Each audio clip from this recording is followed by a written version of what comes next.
I've never liked Jeeps. There, I've said it, and I want to be honest with you from the get-go. I know you Jeepists will probably get triggered by that, but at least we know which side of the table we're sitting from each other. I've never liked the look of Jeeps. I like Land Rovers, and given that I grew up in England, it's kind of hard not to cheer for your home team. Land Rovers are for rugged men who own farms and throw wet sheep into the back of them, and carry shotguns and drink whiskey and wear wax jackets. Whereas Jeeps are for 19-year-old girls with those Stanley cups and fake nails, and all they throw in the back of them are their sweaty Lululemons after yoga and 18 pairs of shoes, just in case. And Jeep owners do that weird rubber duck thing in car parks, and Barbie had one. Now, I'm not hating on that scene, it's just not my style. Anyway, a couple of months ago, BFGoodrich hit me up and asked me if I wanted to go to Easter Jeep Safari to test out some of the new concept Jeeps. Well, before I agreed, I did some Googling, and I found out that not only is Easter Jeep Safari the largest gathering of rubber ducks and not all who wander are lost bumper stickers in the world, but it's also in Moab, which is home to some of America's most beautiful landscapes and off-road trails. So I figured I'd take one for the team and go check it out. So day one, Easter Jeep Safari. I've never driven a Jeep off-road before, so we have a ton of what I believe are pretty much stock Jeeps out here. And this is going to be my first little foray into seeing what these things are like off-road. You versus the guy she tells you not to worry about. Nikki is here, Justin as well. This is going to be our Jeep. It's almost on brand colors. But yeah, this is the thing about Jeeps, right? Is that this one, other than it being on BFGs, is pretty much stock. But then you get stuff that looks like this. So there is a huge gamut of what's possible with these things. And that's what I want to figure out on this trip, is what makes people buy a Jeep and what makes people want to modify them to do this kind of thing. And is it worth it? That's the garage. Yeah, there you go. On the dusty Winnemucca Trail. So here we are, Schaefer Canyon Trailhead. We're about to take the Jeeps out on the trail, and this is going to be my first opportunity to drive a Jeep off-road. So I'll be interested to see how they handle in stock form. Now, this isn't a particularly challenging trail, but it is going to be a good gateway to figuring out what it's like to drive a Jeep off-road, because as I said in the intro, I have no experience whatsoever with Jeeps other than maybe one little highway stint in my buddy's Jeep because he was too hungover to drive us back from Big Bear. So I'm here on a mission to discover why you guys that love Jeeps love them so much. And am I going to love them by the end of this trip? Remember, Nikki, precious cargo. So this is our safe driver, Nikki Delvendahl. I'm terrified. So the trail on day one was far from challenging, so I was holding my judgment on how the Jeeps were handling off-road and focused more on the absolutely stunning scenery that we were driving through. We quickly started to gain elevation, and before long we found ourselves at the top of one of the enormous cliffs that flank the Colorado River. As we pulled up to the spot, it was pretty awesome seeing the lineup of Jeeps that had got us there, and everybody got out, took some time to soak in the beauty that was surrounding us.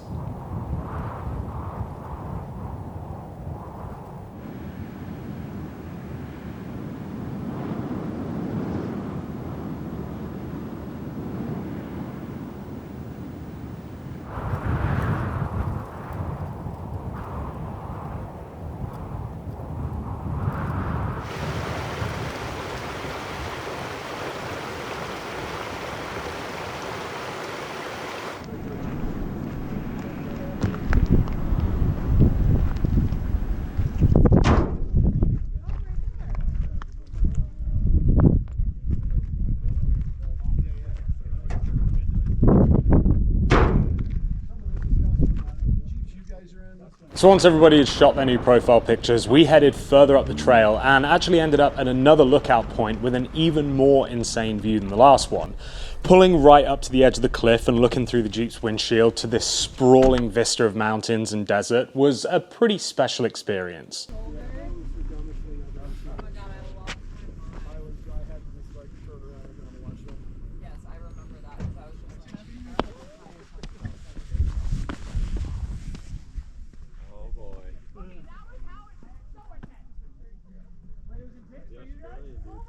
He says he's from the UK, but he's definitely also.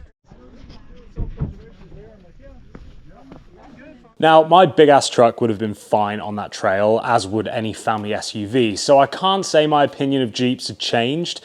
We did do a couple of tiny obstacles where I felt like the articulation of the Jeep suspension did make light work of the terrain, but not to the extent where it would make them a better choice than any other stock 4x4. Now, I will say, going on a drive like that with a group of people who love that kind of thing just as much as you is a lot of fun. And there's something to be said about the sense of community that you feel when you're in a group like that, which definitely elevates the experience versus doing it alone. And in talking with the other people on the trip, most of which were diehard Jeepists, the thing that struck me the most is how many subgroups there are within the Jeep community. There's the overlanders, there's the rock crawlers, the trail runners, the mall crawlers, and then the duck people, who I was actually learning not that many people actually like. Anyway, that was it for day one, and then the following morning, we got the chance to drive the new concept Jeeps. Sleeper Jeep.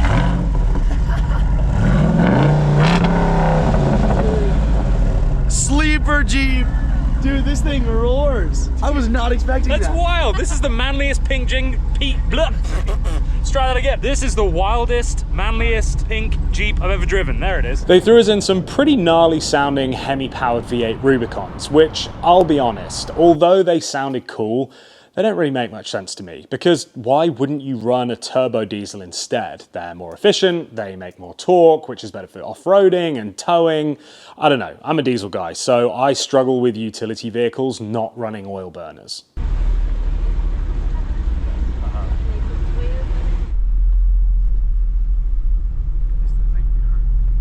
So here we are, Camp Jeep. They've basically got this place taken over out in the middle of nowhere. Absolutely gorgeous scenery. We've got these red rocks behind us, these like bluffs or buttes or whatever you want to call them over there, and then the snow-capped mountains. And then we have a smorgasbord of Jeeps and thankfully some Ram trucks in here as well. We're going to be driving some of the concept vehicles that they've got down here. I know nothing about them. I've seen them posted online, so it'll be interesting to learn. I think first though, they've got a chef cooking us up some food, which is awesome. Hospitality has been amazing. Oh yeah, only the best. I need the ladder, man. I got so burnt yesterday. So this was honestly the point at which I started to feel like I'd not been giving Jeep a fair chance, because after listening to the designers and the engineers talk about the concepts and their reasoning behind the choices that they'd made, I could really feel the passion that they had and the respect for the brand's heritage. There were some really wild looking cars there, but they were all really well considered in a way that felt very authentic. And we've seen a lot of manufacturers lose their way over the years. Jaguar. But honestly, I could see a lot of those concept vehicles actually making it into production, which is pretty rare in the automotive world. And once again, that sense of community was coming through strong in the way that they were talking about listening to the feedback from the owners and also keeping a close eye on what was being talked about on the forums and the online enthusiast groups. Again, it all felt very genuine, and given that I've worked in the automotive industry in an advertising and marketing capacity for almost 20 years now, I've got a pretty good bullshit detector when it comes to brands just saying the things that they think their customers want to hear, and this wasn't that. So with a newfound respect for the brand, I now had to see if my opinion of the actual vehicles could be changed, and that meant driving them. First up, we're in Pork Chop. So this was built 2019, don't look at the tires. But yeah, this thing is basically super lightweight, all the goodies stripped out of it. Basically made to be a cruiser with no mod cons, but a lot of fun, I'm told. Driving with the doors off, very odd experience, especially off-road, because when you're bouncing around, it's nice to be able to lean on the door. Well, there's nothing to lean on, so this is certainly a new experience outside of it just being a new vehicle.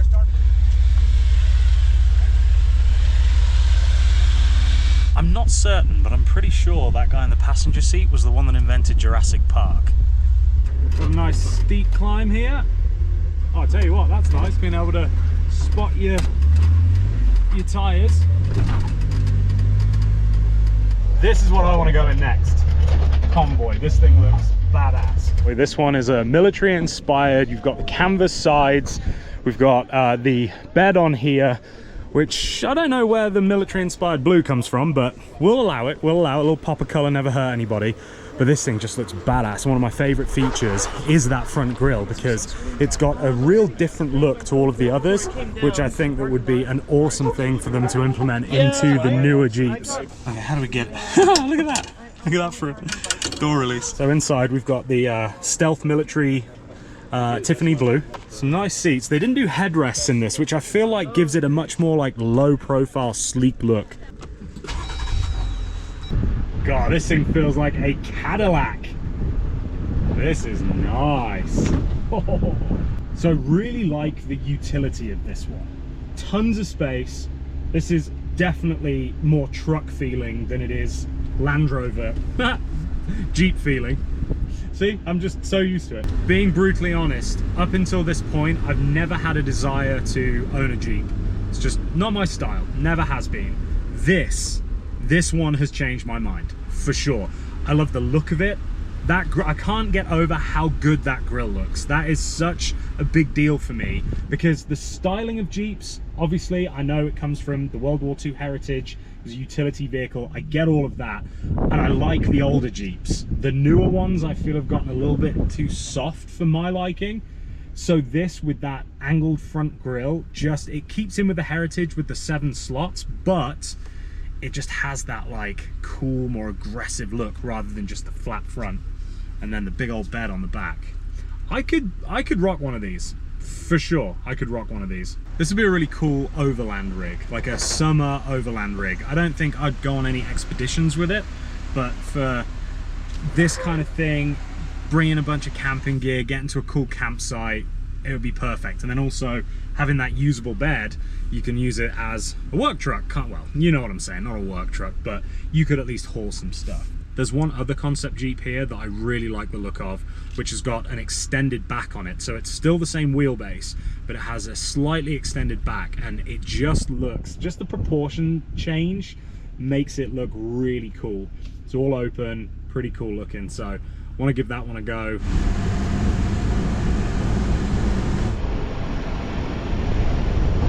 So the next one we're going in is sort of a improved version through accessories of a 4-door. So this is Sunchaser, and they've added some really cool stuff on here. So inside you'll see it's pretty much the same, some nice contrasting stitching and stuff. Beautiful yellow color on this. We've got some extra bumper protection here, so these are additional to the regular bumper that they have on there. You'll see this just has that little top hoop.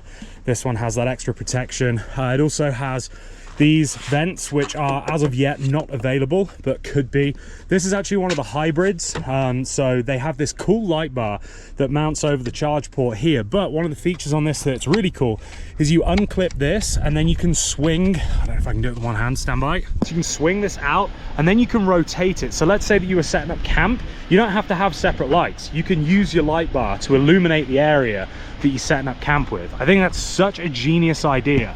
And to see these modular designs being implemented is just a really, really cool feature. We've got the roof rack up top for a bit of extra space, and then these boxes on the side, which you may recognize from a competitor brand. The new Land Rover Defenders have this type of thing as an option, and I love it. I just love how it looks. Just kind of beefs out the back end a little bit. And this is extra storage, so that if you wanted, I think I might need a key to get into this, but this essentially gives you a ton of storage inside. So if you've got like wet boots or your dog leash or water bottles or camera gear or whatever, and you need quick access to it, you can put them in here, and it doesn't encroach on the inside, so you don't end up losing your space in here.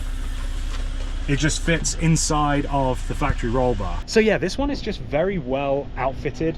I like all of the features, and it's a 4xe, so it's a hybrid system. So when we drive it, we'll stick it in electric mode and see what it does. But yeah, I think of all of the styling, this is my favorite.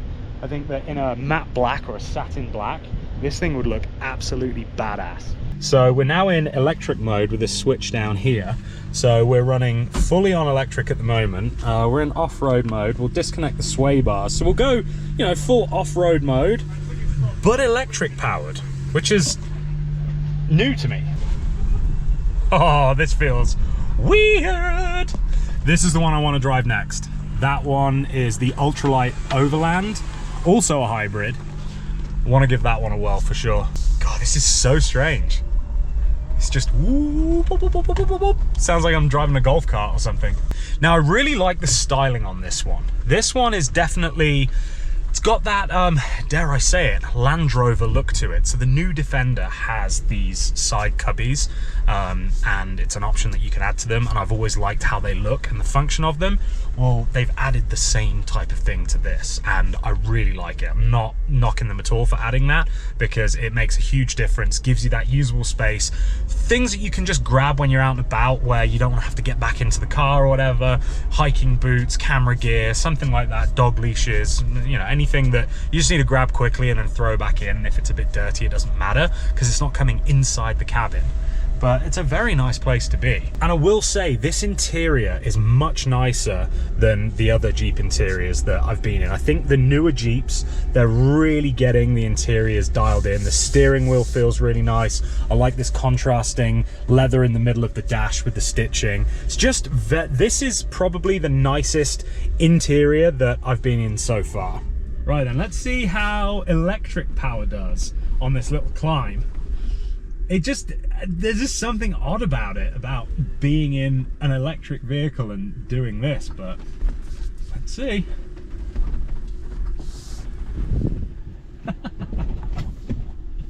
Just no drama. Like, absolutely no drama. So what I will say about these Jeeps is that in stock form, they are absolutely awesome. I mean, the stuff that you can do by just going to a dealership, buying a Jeep, and then not even having to modify it is pretty cool. Like, you're not going to do any crazy rock crawling, you're going to have to tweak things for that, and that's why so many Jeepists do. But if you are just a weekend warrior, if you want a nice vehicle that has a hybrid powertrain, and you're able to go and do stuff like this, which is pretty intimidating to most normal people that, let's say, aren't avid off-roaders, and you can do it with ease, in comfort, without having to break a sweat. I really don't think there's anything else like this on the market, and that's pretty cool.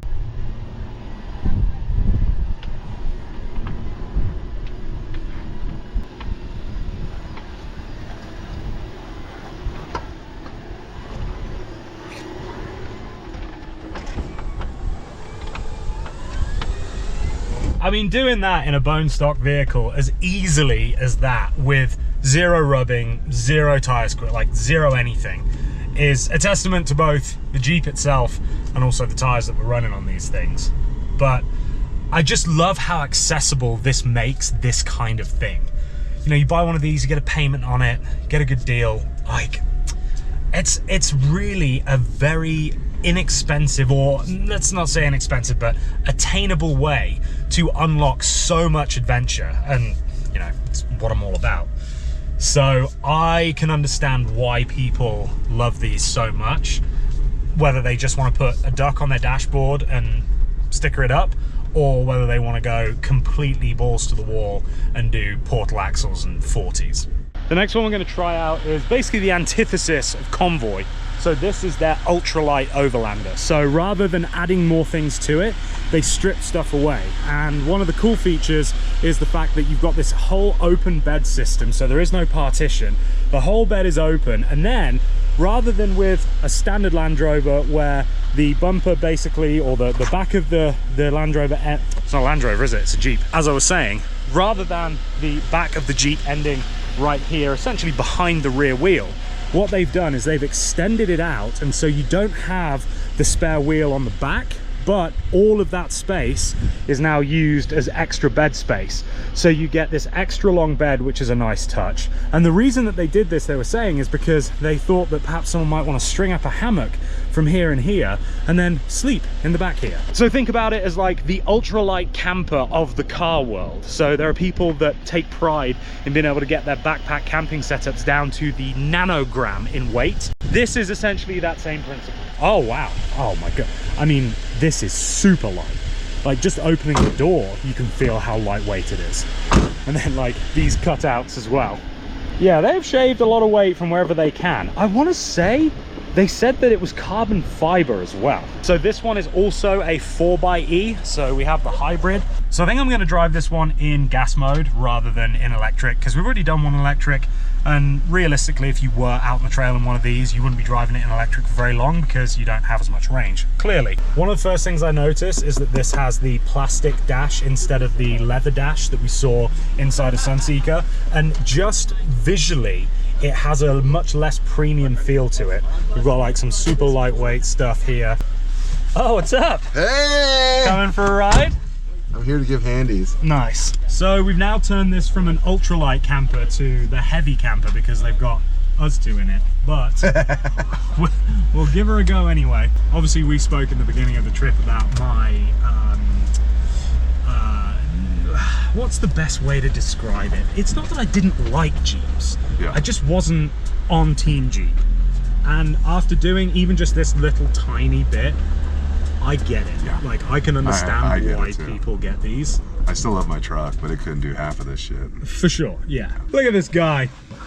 Girls just wanna have fun.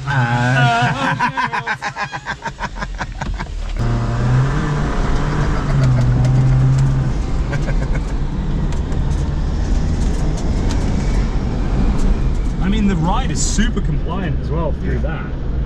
Yeah, tickle me impressed. Or whatever the phrase is. You know, I'll always be honest with you, and I'll admit when I'm wrong about something, and I'll say, I've been wrong about Jeeps this whole time. Mostly. I do still think the rubber duck thing is lame, that opinion stays, but also, Jeeps are pretty sick. Now, let me just say, I'm in no way obligated to tell you that Jeep is good. BFGoodrich took me to Easter Jeep Safari. Jeep themselves didn't pay me anything, I didn't have to sign anything. If they were shit, I would 100% tell you, and honestly, I was kind of expecting that I might.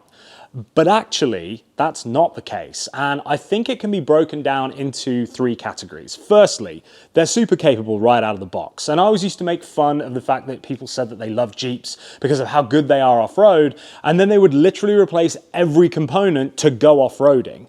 But that's no different to what I did with my Golf R, and in stock form it was a really quick car for what it was, but with a few grands of mods, I turned it into an epic car. Well, it's the same with these Jeeps. If you just want to do simple trails like we did on this trip, you can do that right from the dealership. But if you want to go and run the Rubicon or compete in King of the Hammers, you're probably going to want some extra goodies. I just didn't expect them to be so capable in stock form. And what I really love about these Jeeps is that they are the key to the adventure padlock. They're a daily driver that you can go to work with on Friday, commute in traffic, and then on Saturday you can drive up a mountain and go camping at the top. I like vehicles that allow me to experience things that I wouldn't be able to do without them. That's why I love my Sea-Doos and my Can-Am. And sure, driving them is fun by itself, but it's the adventures that they allow me to go on that's the best part of owning them. And that's what a Jeep enables you to do. The next category sort of follows on, and that's the aftermarket industry that surrounds Jeep. Now, if you've watched any of my videos, then you'll know that I subscribe to the modify everything mentality, and that's something that you can definitely do with a Wrangler. The options are essentially endless, from basic wheel and tire upgrades all the way up to a full suspension package that literally lets you drive up a vertical wall. And I like the fact that you're able to take a base vehicle, make it suit your needs, and that's encouraged by the brand themselves, because a lot of manufacturers shy away from the aftermarket because they think their engineers know best, but that's not always the case. Then the last category is the community aspect. I was fully expecting to feel like an outsider on this trip because I wasn't a Jeep fanboy. But my overwhelming experience in talking to owners and asking their opinions was one of inclusivity and openness. There's definitely some insider politics between the various tribes depending on what kind of driving you like to do, but it all seemed very light-hearted. Jeep owners are definitely very loyal to the brand, but in an inclusive way rather than exclusive. I had a lot of fun at the social events during Easter Jeep Safari, and I would love to go back again next year, probably in the Can-Am so that I can do some of the more advanced trails and see what new Jeep concepts there are. So there you have it. I like Jeeps. Who would have thunk it? Let me know in the comments below. What are your thoughts on the Jeeps that I drove today? And if you own one, why do you love them so much? And other than that, please like, subscribe, be good people, make good choices, and until next time, remember, don't do anything I wouldn't do. See ya.